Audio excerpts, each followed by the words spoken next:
नमस्कार, मी वैशाली सोनवणे, GMI कन्याशाळा खडकी. विज्ञान व तंत्रज्ञान भाग 2 इयत्ता 10वी यातील आपण प्रकरण 7 जे आहे ओळख सूक्ष्मजीवशास्त्राची या प्रकरणाबद्दल माहिती अभ्यासणार आहोत. यामध्ये आपल्याला उपयोजित सूक्ष्मजीवशास्त्र, औद्योगिक सूक्ष्मजीवशास्त्र आणि उत्पादने याबद्दल माहिती बघायची आहे, अभ्यासायची आहे. तर आता त्यातलं पहिलं जे आहे उपयोजित सूक्ष्मजीवशास्त्र. उपयोजित सूक्ष्मजीवशास्त्र यामध्ये बघा काही अधिकेंद्रकी व दृश्यकेंद्रकी, अधिकेंद्रकी आणि दृश्यकेंद्रकी, सूक्ष्मजीवांशी संबंधित विकरे, प्रथिने, उपयोजित अनुवंशशास्त्र, रेण्वीय जैवतंत्रज्ञान यांचा अभ्यास ज्या शाखेमध्ये केला जातो त्या शाखेला उपयोजित सूक्ष्मजीवशास्त्र असं म्हणतात. म्हणजे कोणकोणते घटक आहे याच्यामध्ये? अधिकेंद्रकी, दृश्यकेंद्रकी सूक्ष्मजीव, त्यांच्या संबंधित असणारे विकर, प्रथिन, उपयोजित अनुवंशशास्त्र, त्यानंतर रेण्वीय जैवतंत्रज्ञान, हे सगळ्यांचा अभ्यास ज्या शाखेमध्ये केला जातो त्या शाखेला काय म्हणतात? उपयोजित सूक्ष्मजीवशास्त्र. आता याचा अभ्यास कशासाठी, याचा अभ्यासाचा वापर कशासाठी होतो? तर समाजासाठी केला जातो आणि सूक्ष्मजीवांच्या मदतीने अन्न, औषधं यासारखी उत्पादनं मोठ्या प्रमाणात घेतली जातात. म्हणजे जेणेकरून ह्या उपयोजित सूक्ष्मजीवशास्त्राचा उपयोग हा समाजाच्या हितासाठी केला जातो. आता दुसरं जे आहे ते आहे औद्योगिक सूक्ष्मजीवशास्त्र. आता सूक्ष्मजीवांच्या व्यावसायिक वापराशी संबंधित शास्त्र आहे हे औद्योगिक. औद्योगिक म्हणजे काय? सूक्ष्मजीवांच्या जे काही व्यावसायिक वापर आहे, औद्योगिकचा अर्थ व्यावसायिक वापराशी संबंधित असणारं हे शास्त्र आहे. आता यामध्ये आर्थिक, सामाजिक, पर्यावरणदृष्ट्या महत्त्वाच्या प्रक्रिया आणि उत्पादने यांचा समावेश असतो. यासाठी उपयुक्त ठरणाऱ्या सूक्ष्मजैविक प्रक्रिया मोठ्या प्रमाणावर घडवून आणल्या जातात. आणि आता याचं पैलू काय आहेत, महत्त्वाचे पैलू काय आहेत? तर पहिलं आहे किण्वन प्रक्रिया करून विविध उत्पादने घेणे. उदाहरणार्थ पाव, चीज, वाईन, रसायनांसाठी लागणारा कच्चा माल, विकरे, अन्नघटक, औषधे इत्यादी, म्हणजे किण्वन प्रक्रिया करायची. आणि दुसरं आहे कचरा व्यवस्थापन व प्रदूषण नियंत्रणासाठी सूक्ष्मजीवांचा वापर, म्हणजे कचऱ्याचं व्यवस्थापन कसं करायचं, आणखीन प्रदूषण नियंत्रण कसं करायचं यासाठी सूक्ष्मजीवांची कशा पद्धतीने मदत होते याबद्दलची माहिती यामध्ये आहे. आता पुढचा भाग आहे उत्पादने, म्हणजे प्रोडक्ट्स. आता याच्यामध्ये पहिला जो भाग आहे तो आहे दुग्धजन्य उत्पादने, म्हणजे डेअरी प्रोडक्ट्स. आता ह्या पुरातन काळापासून दूध टिकवण्यासाठी विविध पदार्थ त्याचे रूपांतर केलं जात होतं. उदाहरणार्थ दुधापासून दही तयार केलं जात होतं. त्यानंतर चीज, लोणी, क्रीम, नंतर योगर्ट म्हणजे वेर्जन घालून तयार केलेलं दही. हे पदार्थ बनवताना दुधातील पाण्याचे प्रमाण, आम्लता यामध्ये बदल होते. त्याचं पोत, स्वाद आणि सुगंध यामध्ये वाढ होते. म्हणजे दूध बघा असं पातळ असतं आणि त्याचा जो काही स्वाद आहे तो वेगळा असतो, परंतु त्या दुधाचंच दही तयार झाल्यानंतर त्याचा पोत बदलतो, त्याचा सुगंध बदलतो, त्याची चव बदलते. आता या प्रक्रिया मोठ्या प्रमाणावर आणि अधिक कुशलतेने घडविल्या जातात. आता दुग्धजन्य उत्पादने बनवण्यासाठी दुधात असलेल्या जीवाणूंचाच वापर केला जातो. फक्त चीज हे जे उत्पादन आहे त्यामध्ये तंतुकणिके वापरली जातात. योगर्ट, लोणी, क्रीम ह्याच्यासाठी मूलभूत प्रक्रिया समान आहे. सगळ्यात पहिल्यांदा काय केलं जातं की दुधाचं पाश्चरीकरण केलं जातं. त्यामुळे काय होतं की ते जे सूक्ष्मजीव आहे दुधातले ते नष्ट होतात. नंतर लॅक्टोबॅसिलाई जीवाणूच्या साहाय्याने दुधाचे किण्वन केले जाते आणि या प्रक्रियेत दुधातील लॅक्टोज शर्करा जी आहे त्याचं रूपांतर लॅक्टिक आम्लामध्ये होतं आणि लॅक्टिक आम्लामुळे प्रथिनांचं क्लथन म्हणजे कोॲग्युलेशन होतं आणि त्याच्याबरोबर स्वाद आणि सुगंध असलेली संयुग बनतात. उदाहरणार्थ डायएसिटिलला लोण्याचा स्वाद असतो. तर दुसरं जे आहे योगर्ट उत्पादन. लॅक्टोबॅसिलाई जीवाणूच्या मदतीने तयार झालेल्या दह्याला योगर्ट म्हणतात. म्हणजे दुधापासून दही तयार होतं आणि हे दही तयार करण्यामध्ये लॅक्टोबॅसिलाई या जीवाणूची मदत होते. त्याचे औद्योगिक उत्पादन करताना प्रथिनांचे प्रमाण योग्य, दुधात प्रथिनासाठी दुधात पावडर मिसळली जाते आणि दूध तापून कोमट करून त्यामध्ये स्ट्रेप्टोकॉकस थर्माफिलिस आणि लॅक्टोबॅसिलस डेल्ब्रुकी या जीवाणूंचे एकास एक प्रमाणातील मिश्रण मिसळले जाते. ह्या स्ट्रेप्टोकॉकसमुळे लॅक्टिक आम्ल तयार होऊन प्रथिनाचं जेल बनतं आणि दह्याला घट्टपणा येतो. आपल्याला माहिती की दूध पातळ असतं परंतु दही मात्र घट्ट असतं. मग हे घट्ट कशामुळे होतं तर ह्या स्ट्रेप्टोकॉकसमुळे लॅक्टिक आम्ल तयार होऊन त्याचं जेलमध्ये रूपांतर होतं. म्हणजे ती प्रथिने जे असतात त्या प्रथिनांचं जेलमध्ये रूपांतर होतं आणि त्यामुळे दही घट्ट बनतं. लॅक्टोबॅसिलस ॲसिटॅल्डिहाइड सारखी संयुग बनतात आणि त्यामुळे दह्याला विशिष्ट असा स्वाद येतो. दही स्वादिष्ट असतं की नाही, म्हणजे त्याला स्वाद काय येतो तर ह्या लॅक्टोबॅसिलस ॲसिटॅल्डिहाइड सारख्या संयुगांमुळं. आता बघा वेगवेगळ्या स्वादांचे दही आपल्याला मिळतात. जसं योगर्ट बनाना किंवा स्ट्रॉबेरी योगर्ट, बनाना योगर्ट हे आपल्याला स्वाद मिळतात. त्याच्यासाठी काय होतं की फळांचे रस जे आहे त्याच्यामध्ये मिसळले जातात आणि वेगवेगळ्या प्रकारचे स्वाद हे निर्माण होतात आणि त्याचे गुणधर्म देखील वाढतात. पुढचं आहे लोणी. याचे स्वीट क्रीम आणि कल्चर्ड असे दोन प्रकार मोठ्या प्रमाणावर मिळवले जातात. यापैकी कल्चर्ड जे प्रकार आहे त्याच्या उत्पादनात सूक्ष्मजीवांचा सहभाग असतो. चीज निर्मिती. आता ही चीज कशा पद्धतीने निर्माण केलं जातं तर गाईच्या दुधाचा वापर करून चीज बनवलं जातं. मग ह्या सर्वप्रथम दुधाचं रासायनिक आणि सूक्ष्मजैविक परीक्षण होतं. त्यानंतर या दुधामध्ये लॅक्टोबॅसिलस लॅक्टिस आणि लॅक्टोबॅसिलस क्रिमॉसिस आणि स्ट्रेप्टोकोकस थर्मोफिलिस हे सूक्ष्मजीव आणि रंग मिसळले जातात. त्यानंतर ह्या सगळं मिसळल्यामुळे दुधाला काय होतं आंबटपणा येतो. नंतर दह्यातील जे पाणी आहे ते काढून टाकण्यासाठी ते आणखी घट्ट होणे आवश्यक असते. मग ते आणखी घट्ट होतं.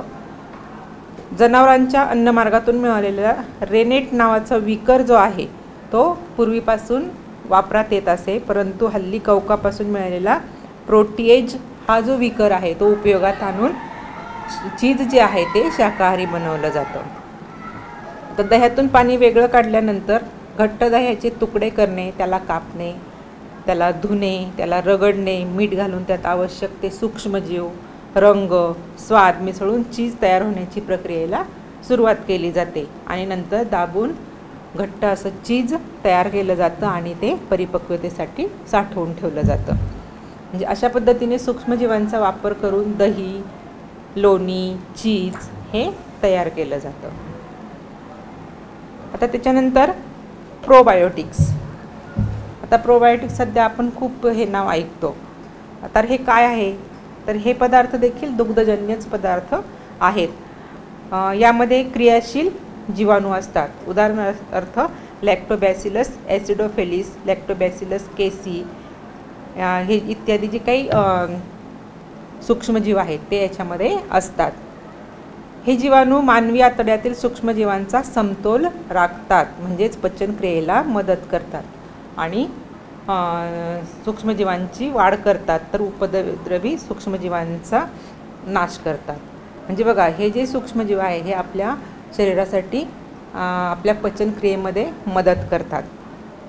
प्रोबायोटिक्स उत्पादने yogurt, kefir, sour fruit, dark chocolate, miso soup, लोणची, तेल, कॉर्न सिरप, कृत्रिम स्वीटकॉर्न, सूक्ष्म शैवाले, नीलहरित शैवाले अशा विविध रूपामध्ये अशी विविध रूपं त्याची आहेत. आता अलीकडच्या काळामध्ये ह्या प्रोबायोटिक्सला एवढे महत्त्व का प्राप्त झालेले आहे याचं कारण काय आहे तर ही उत्पादने जी आहेत ही आपल्या अन्नमार्गात उपयुक्त सूक्ष्मजीवांचा वसाहती करून इतर सूक्ष्मजीव आणि चयापचय क्रियांवरती नियंत्रण ठेवतात आणि आपली शरीराची प्रतिक्षमता वाढवतात. तसेच चयापचय क्रियेत निर्माण झालेल्या घातक पदार्थांचे दुष्परिणाम हे कमी करतात.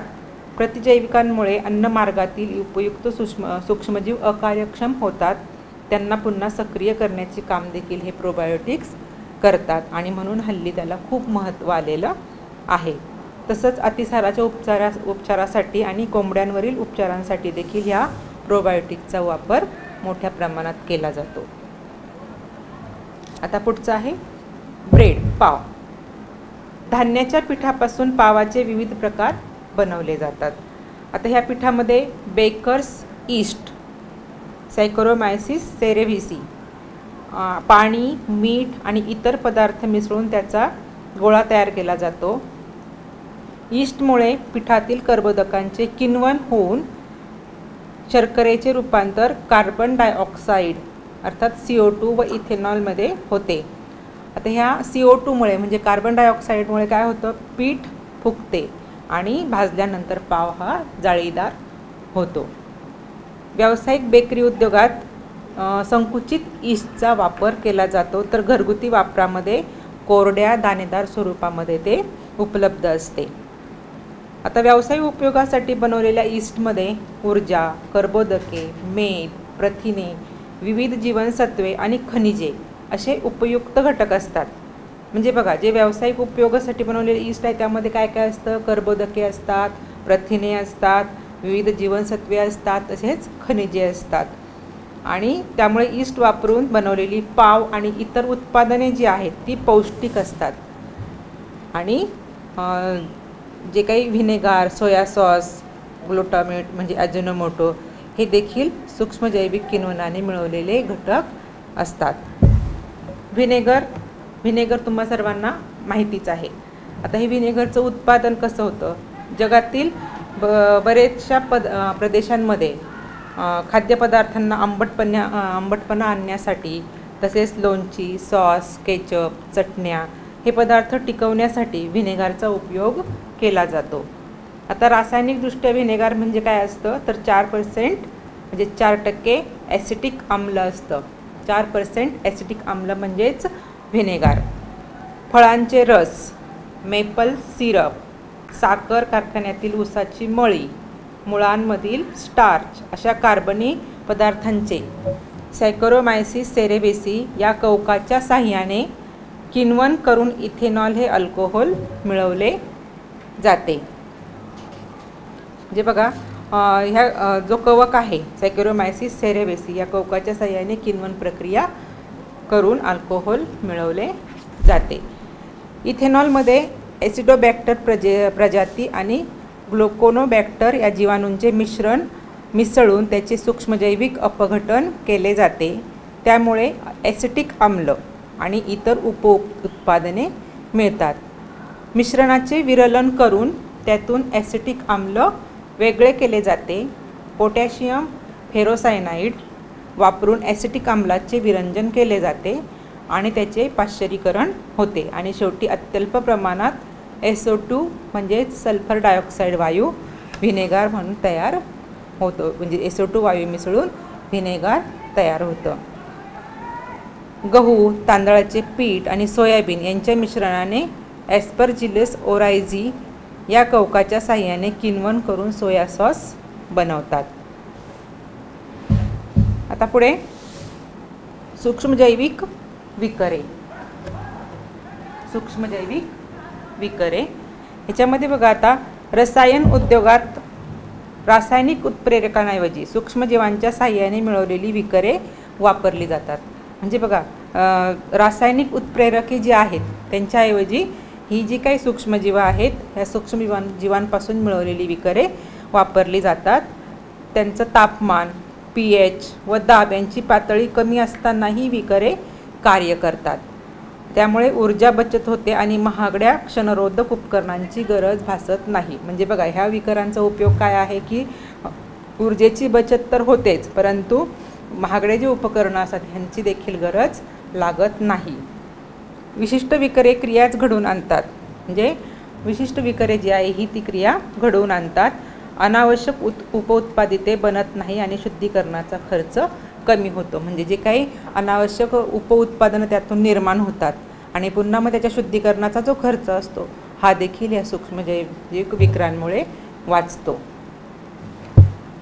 सूक्ष्मजैविक विकरांच्या अभिक्रियांमध्ये टाकाऊ पदार्थांचे उत्सर्जन, त्यांचे विघटन टाळले जाते, तसेच विकरांचा पुनर्वापर करता येतो.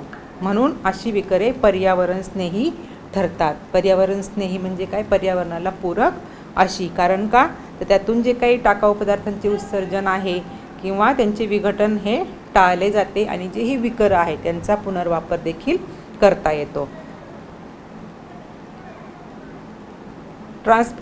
ट्रान्सजेरिस, हायड्रोलेजिस, लायजेस, आयसोरोमेजिस आणि लायगेसिस ही सूक्ष्म जैविक विकरांची उदाहरणे आहेत.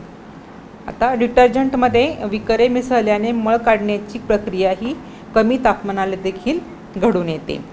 मक्यातील स्टार्चवर बॅसिलस आणि स्ट्रेप्टोमायसिस पासून मिळवलेल्या विकरांची क्रिया घडवून ग्लुकोज आणि फ्रुक्टोज सिरप बनवतात. चीज, वनस्पतींचे अर्क, वस्त्रोद्योग, चामडे, कागद अशा अनेक उद्योगात सूक्ष्मजैविक विकरेही वापरली जातात. म्हणजे ही सूक्ष्मजैविक विकरे आहेत ही सगळ्याच गोष्टींमध्ये आपल्याला वापरता येतात. म्हणजे जसे खाद्यपदार्थ आहेत तसेच जे काही डिटर्जंट वगैरे आहे त्यामध्ये देखील या सूक्ष्मजैविक विकरांचा वापर केला जातो. आता सूक्ष्मजैविक क्रियेने मिळवलेले पदार्थ आणि त्यांचे कार्य, तसेच व्यावसायिक उत्पादनात वापरण्यात येणारी सेंद्रिय आम्ले आणि त्यासाठी उपयुक्त सूक्ष्मजीव हे पान नंबर 81 दिलेले आहेत. हे दोन्ही चार्ट तुम्ही वाचा.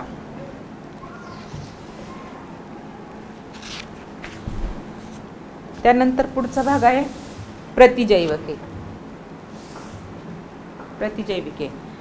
आता ह्या प्रतिजैविके म्हणजे काय? तर विविध प्रकारच्या जीवाणू आणि कवकांपासून मिळवलेल्या प्रतिजैविकांमुळे मानव आणि इतर प्राण्यांचे अनेक रोग आटोक्यात आले आहेत. म्हणजे याच्यापासून जीवाणू आणि कवकांपासून जे प्रतिजैविक तयार झालेले आहेत त्यामुळे मानवामधील काही आजार आणि प्राण्यांमधील काही आजार हा त्याच्यावरती नियंत्रण मिळवता आलेला आहे. रोग आटोक्यात आणण्याचा प्रयत्न झालेला आहे आणि रोग त्यामुळे आटोक्यात आलेले आहेत.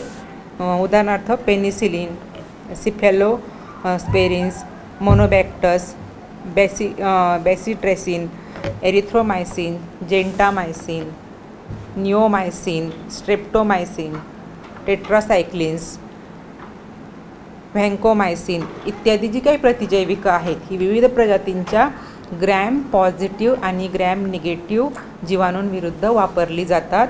क्षयाविरुद्ध म्हणजे क्षयरोग जो आहे त्या क्षयरोगाविरुद्ध रिफामायसिन प्रभावी ठरते. म्हणजे क्षयरोगाच्या उपचारामध्ये रिफामायसिन हे प्रतिजैवक जे आहे ते अतिशय उपयुक्त आहे, ते अतिशय प्रभावी आहे. पुढे आहे सूक्ष्मजीव आणि इंधने.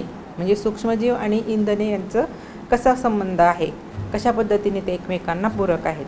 तर मोठ्या प्रमाणावर निर्माण होणाऱ्या नागरी, शेतकी, औद्योगिक कचऱ्याचे सूक्ष्मजीव विनाक्षी अपघटन करून मिथेन हे इंधन मिळते.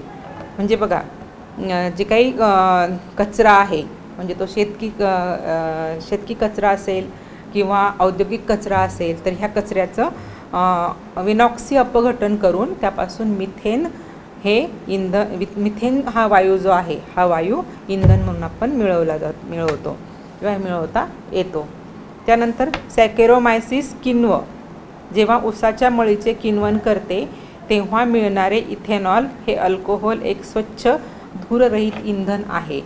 बघा दुसरं जे सूक्ष्मजीव आहे सॅकेरोमायसिस किण्व जेव्हा ही ऊसाची मळी असते, ऊसाच्या मळीचं किण्वन करते तेव्हा त्यापासून इथेनॉल हे अल्कोहोल मिळते. ते एक स्वच्छ असं धूररहित इंधन आहे.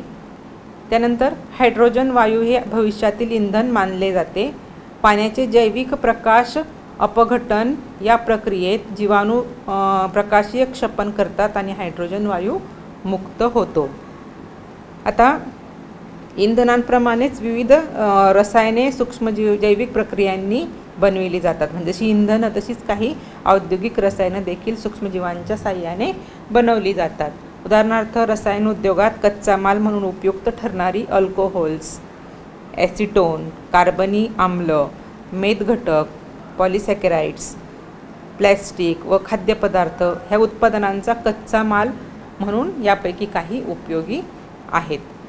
तर पान नंबर 82 वरती बघा जैव इंधन निर्मिती याचं एक आकृती दिलेली आहे. ती आकृती तुम्ही बघा. त्याच्यामध्ये कशा पद्धतीने कापणी, मळणी, जैव इंधने म्हणजे सौर ऊर्जेचा वापर, कार्बन डायऑक्साईड हे सगळं वापरून कशा पद्धतीने जैव इंधन निर्मिती होते त्याबद्दलची माहिती दिलेली आहे. आता सूक्ष्मजैविक प्रदूषण नियंत्रण. वाढत्या लोकसंख्येबरोबर घनकचरा, सांडपाणी, विविध प्रदूषके हे घटक देखील वाढत जातात. जशी जशी लोकसंख्या वाढेल तसं जो कचरा आहे, घनकचरा आहे तो वाढणारच आहे. सांडपाणी त्याबरोबर विविध प्रकारचे प्रदूषकं ह्यांची वाढ ही होतच राहणार आहे. त्यांच्याबरोबर पसरणारी रोगराई आहेच. परत त्यामुळे होणारा पर्यावरणाचा ऱ्हास देखील मोठ्या प्रमाणावर होणार आहे. ही काय आहे, एक जागतिक समस्या आहे. कारण लोकसंख्या ही प्रचंड प्रमाणात वाढत चाललेली आहे आणि त्यामुळे ह्या सगळ्या ज्या काही समस्या आहे, कचऱ्याविषयीच्या, सांडपाण्याविषयीच्या किंवा पर्यावरणाचा ऱ्हास आहे, ह्या समस्या ह्या अधिकाधिक तीव्र होत चाललेल्या आहेत आणि संपूर्ण जगातच ही परिस्थिती आहे. विशेषतः लोकसंख्येची उच्च घनता असणाऱ्या भारतासारख्या देशाची शहरे ह्या समस्यांनी ग्रस्त आहे. म्हणजे ज्या ठिकाणी लोकसंख्या जास्त आहे त्या ठिकाणी ही समस्या जास्त प्रमाणात भेडसावत आहे. समस्यांचे योग्य वेळी आणि योग्य प्रमाणात जर निराकरण केले नाही तर सर्व सजीवांच्या पुढच्या पिढींचे जीवन जे आहे ते अतिशय अवघड होऊन बसेल. आणि त्यासाठी सूक्ष्मजीवांची पर्यावरणीय भूमिका कशी आहे ते आपण आता पाहू.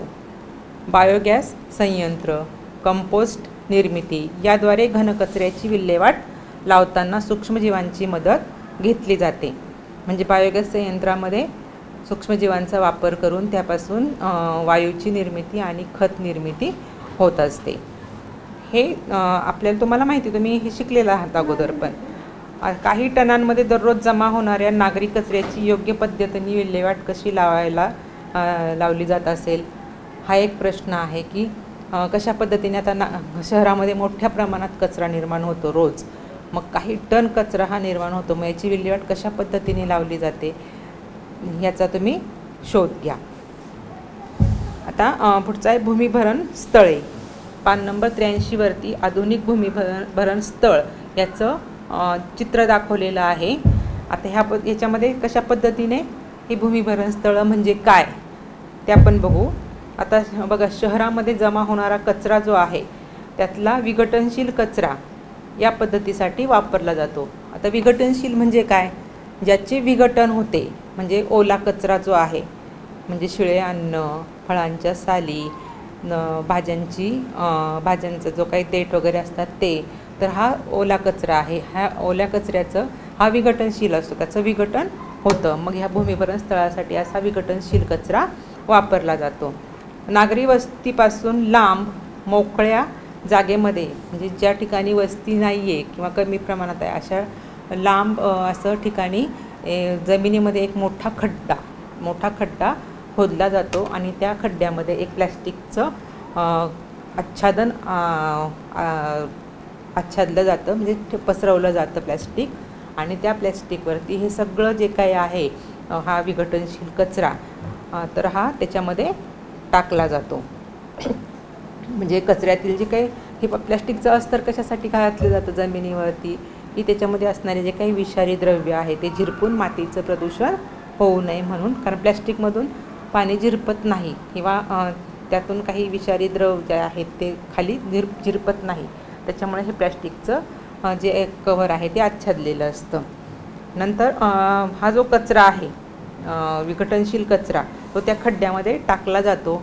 त्यावरती माती टाकली जाते, लाकडाचा भुसा टाकला जातो किंवा हिरवा कचरा म्हणजे पालापाचोळा वगैरे टाकला जातो. आणि नंतर त्याच्यावरती जैव रसायनांचा थर पसरला जातो आणि त्यात काही ठिकाणी बायोरिॲक्टर्स मिसळले जातात आणि कचरा आणि माती यातील सूक्ष्मजीव कचऱ्याचे विघटन करतात. म्हणजे बघा ही प्रक्रिया कशी आहे. तो पूर्ण त्या खड्ड्यामध्ये टाकल्यानंतर तो विघटनशील कचरा, त्याच्यावरती माती, लाकडाचा भुसा हे टाकलं जातं. त्यानंतर पालापाचोळा टाकला जातो. पुन्हा काही जैवरसायने टाकली जातात आणि बायोरिॲक्टर्स मिसळली जातात. त्यानंतर मग ते माती आणि कचरा जो आहे ह्यांच्यामध्ये काय होतं, एक प्रक्रिया होते, रासायनिक प्रक्रिया, आणि त्याचं विघटन होतं. नंतर हा खड्डा पूर्ण भरल्यानंतर माती लिंपून तो बंद केला जातो आणि काही आठवड्यांनी जेव्हा ते उघडलं जातं त्यावेळेस तिथं उत्कृष्ट असं खत तयार झालेलं असतं आणि मग हे खत आहे हे अतिशय चांगल्या पद्धतीचं खत असतं आणि हे खत मग शेतांमध्ये पिकांना दिलं जातं. पुन्हा ते भूमिभरणस्थळं रिकामी होतात. पुन्हा अशाच प्रकारे कचरा त्यामध्ये टाकून त्यापासून उत्तम असं खत तयार केलं जातं. अशा पद्धतीने हे भूमिभरणस्थळं असतात. त्यानंतर आहे सांडपाणी व्यवस्थापन. म्हणजे सांडपाणी म्हणजे जे काही खराब पाणी आहे त्या पाण्याचं व्यवस्थापन कशा पद्धतीने करायचं. आता गावामध्ये प्रत्येक घरातील सांडपाणी लगतच्या जमिनीत किंवा बायोगॅस संयंत्रात सोडलं जातं. तर गाव हे त्या मानाने लहान असतं. मग त्यातील जे काही सांडपाणी आहे प्रत्येक घरातून निघणारं, तर ते सांडपाणी घराच्या जवळपास असणारी जमीन किंवा बायोगॅस संयंत्र असतं बघा, खेड्यामध्ये बायोगॅस संयंत्र असतं, त्यामध्ये हे पाणी याची विल्हेवाट लावली जाते. पण मोठ्या शहरात जमा होणारे सांडपाणी प्रक्रिया केंद्रात नेऊन त्यावर सूक्ष्मजैविक प्रक्रिया कराव्या लागतात. म्हणजे शहरामध्ये तेवढी रिकामी जागा नसते. मग हे सगळं याच्यातलं जे सांडपाणी आहे ते कुठे एका प्रक्रिया केंद्रामध्ये नेलं जातं आणि त्यावरती प्रक्रिया करून नंतर ते पाणी सोडलं जातं जलाशयात. सांडपाण्यातील कोणत्याही संयोगाचे विघटन करणारे, त्याचप्रमाणे कॉलरा, टायफॉईड जीवाणूंना नष्ट करणारे सूक्ष्मजीव त्यात मिसळले जातात.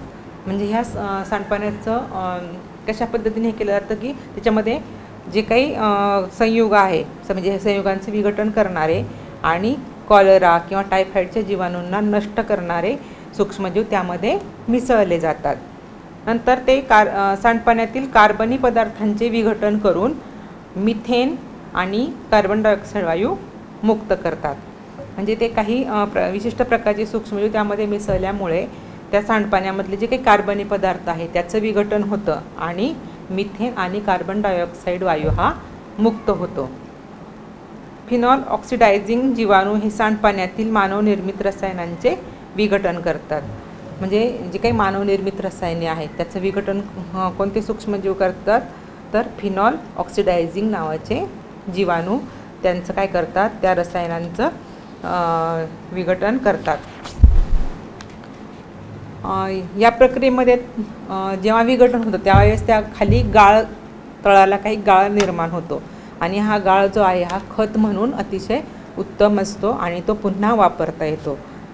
अशा सूक्ष्म जैविक प्रक्रिया झाल्यानंतर बाहेर पडणारे प्राणी हे म्हणजे बाहेर जे काही सूक्ष्म जे काही सांडपाणी आहे सांडपाण्यावरती प्रक्रिया केल्यानंतर तो गाळ खाली शिल्लक राहतो आणि जे स्वच्छ पाणी आहे ते पर्यावरणीय दृष्ट्या कसे असते, निर्धोक असते आणि ते पुन्हा उपचार म्हणजे पर्यावरणाचे जैव उपचार करण्यापूर्वी करण्यासाठी या सूक्ष्मजीवांचा वापर तिथे केला जातो.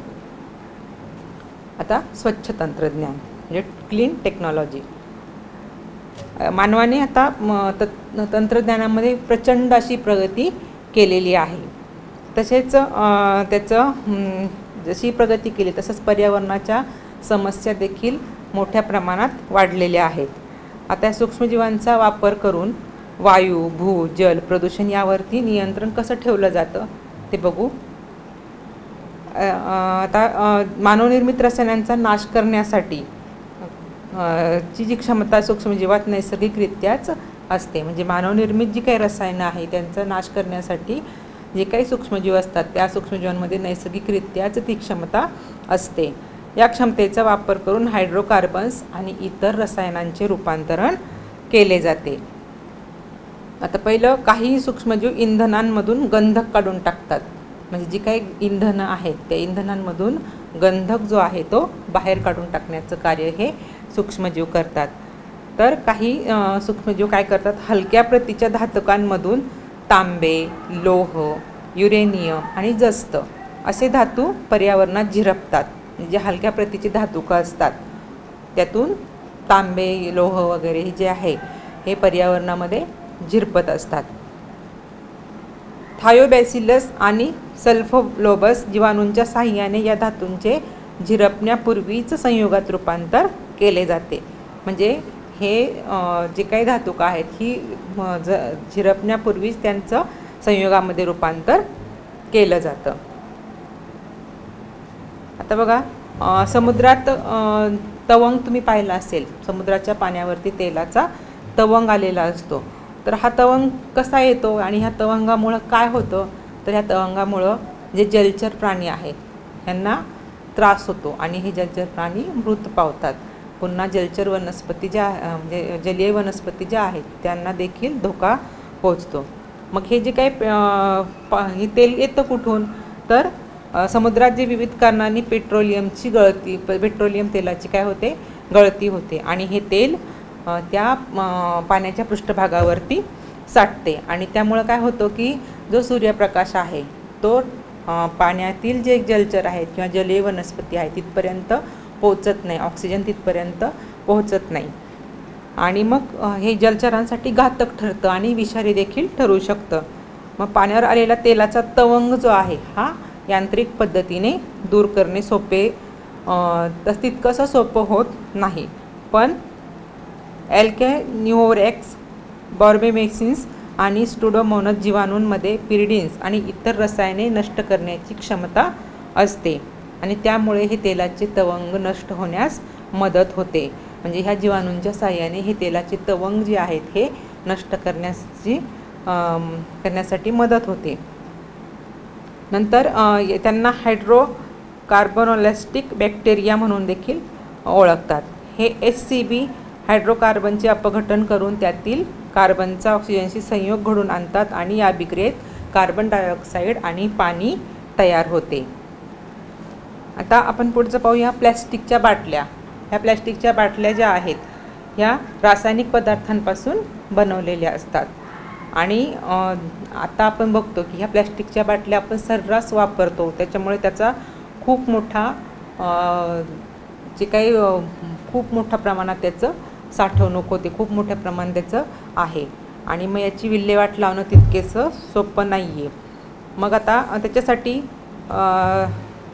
आयडोनेला साकिएसिन्स आणि विबिब्रो प्रजाती या प्लॅस्टिकच्या बॉटलचं काय करतात, विघटन करतात आणि तसंच रबर जे आहे कचऱ्यातील त्याचं विघटन करण्याची क्षमता ॲक्टिनोमायसिस, स्ट्रेप्टोमायसिस, नार्किडिया आणि ॲक्टिनोप्लेसस या कवकांच्या प्रजातीमध्ये आढळते. म्हणजे बघा सूक्ष्मजीव किती पद्धतीने आपल्याला उपयोगी आहे.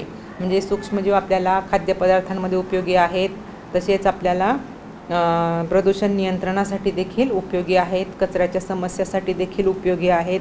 म्हणजे खूप पद्धतीने आपल्याला हे सूक्ष्मजीव उपयोगी आहेत. आता खाणीतून बाहेर पडणारे जे पदार्थ आहेत म्हणजे आम्लपर्जन्य, सल्फ्युरिक आम्ल, त्यामुळे पुतळे आणि पूल, इमारती या धातूंचं क्षरण होतं, हे तुम्हाला माहिती आहे. मग ॲसिडोबॅसिलस, फोरोऑक्सिडन्स आणि ॲसिडिफिलियम प्रजाती जीवाणूंसाठी सल्फ्युरिक आम्ल हा ऊर्जा स्रोत आहे आणि म्हणून आम्लपर्जन्यामुळे होणारे भूमीचे जे प्रदूषण आहे ते हे जीवाणू आटोक्यात आणतात. पुढे बघा अणुऊर्जा प्रकल्पामध्ये मोठ्या प्रमाणात आण्विक कचरा निर्माण होतो आणि हा कचरा उत्सर्जित होतो आणि मग ह्या कचऱ्याची विल्हेवाट लावणं अवघड होतं. मग यामध्ये युरेनियमचे जलविद्राव्य क्षार असतात. आता हे जे क्षार आहे ते नष्ट करण्याचं काम कोण करतं, जिओबॅक्टर हे जीवाणू या अविद्राव्य क्षारांचे अविद्राव्य क्षारांत रूपांतर करून जमिनीतील पाण्याच्या साठ्यात मिसळणे रोखतात. म्हणजे हा जो काही युरेनियमचं जलविद्राव्य म्हणजे काय, पाण्यामध्ये विद्राव्य असणे, पाण्यामध्ये विरघळणे असे क्षार असतात. परंतु जिओबॅक्टर हे जीवाणू काय करतात की हे क्षार जे आहे ते अविद्राव्य बनवतात, म्हणजेच ते पाण्यामध्ये मिक्स होऊ देत नाहीत. आता पुढचं आहे सूक्ष्मजैविक संरोग. आता याच्यामध्ये बघा सूक्ष्मजीव आणि शेती, म्हणजे शेतीचा सूक्ष्मजीवांचा उपयोग शेतीसाठी कशा पद्धतीने केला जातो. तर सेंद्रिय शेती करताना कृत्रिम नायट्रोजेनिक एजिटोबॅक्टर द्रव्य वापरली जातात. आता रासायनिक खतांमुळे भूप्रदूषण आणि या द्रव्यामुळे रोखले जाते. म्हणजे रासायनिक खतांमुळे काय होतं, भूमीचं प्रदूषण होतं, जमिनीचं प्रदूषण होतं. आणि मग हे प्रदूषण होऊ नये म्हणून काही जे द्रव्य असतात ह्या द्रव्यांमुळे म्हणजे कुठले आता जे म्हटले तुम्हाला एजिटोबॅक्टरयुक्त जे द्रव्य असतात ह्या द्रव्यांमुळे या भूमीचं प्रदूषण होत नाही. शेती उद्योगातील रासायनिक कीडनाशके, कीटकनाशके यामधून फ्लोरोसिटामाइडसारखी रासायनिक द्रव्ये मातीत मिसळतात आणि ही वनस्पती आणि गुरांसाठी घातक ठरतात. मानवासाठी त्वचारोगकारक ठरतात, म्हणजे मानवाला त्याच्यापासून त्वचारोग होऊ शकतो. ही मातीतील कीटकनाशके सूक्ष्मजीवांमार्फत नष्ट करता येतात. म्हणजे जी काही कीटकनाशकं फवारलेली असतात ही कीटकनाशकं हानिकारक असतात. मग ही याच्या सूक्ष्मजीवांमार्फत हे जी काही कीटकनाशकं आहेत ही नष्ट करता येतात. आणि शेवटचा घटक आहे जैव कीटकनाशके. यामध्ये जीवाणू आणि कवक यापासून मिळवलेली आणि पिकांवरील कीड, कीटक, रोगजंतूंचा नाश करणारी द्रव्ये, जीवाणूंपासून मिळवलेली टॉक्झिन्स जैवतंत्रज्ञानाने थेट वनस्पतींमध्येच अंतर्भूत केली जातात.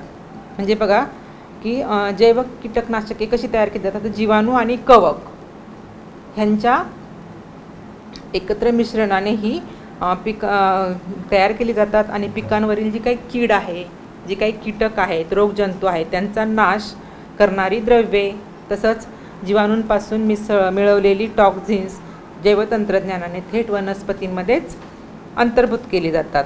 आणि कीटकांसाठी ही विषारी असल्याने कीटक ह्या वनस्पतींना खात नाहीत आणि जीवाणूंप्रमाणेच विषाणूंच्या काही प्रजातींचा देखील वापर जैव कीटकनाशके म्हणून केला जातो.